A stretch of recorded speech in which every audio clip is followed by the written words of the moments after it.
how to extract zip files on PC. Hey everyone, welcome back to the channel.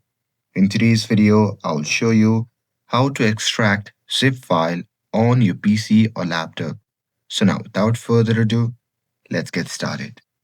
So first thing first, open the Files app on your laptop. And now here, once you are inside the app, simply locate the zip file where it is saved.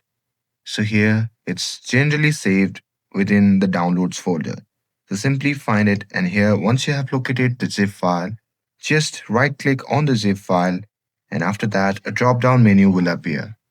In that menu, you'll see different options. From there, just click on Extract All, and after that, a window will pop up asking where you want to extract the file.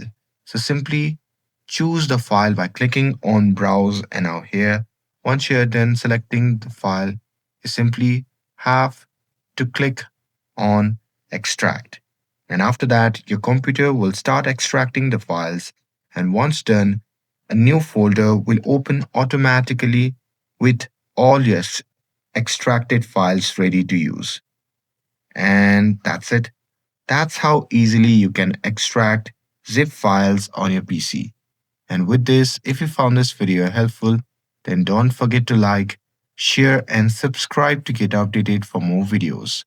Thanks for watching, and I'll see you in the next video.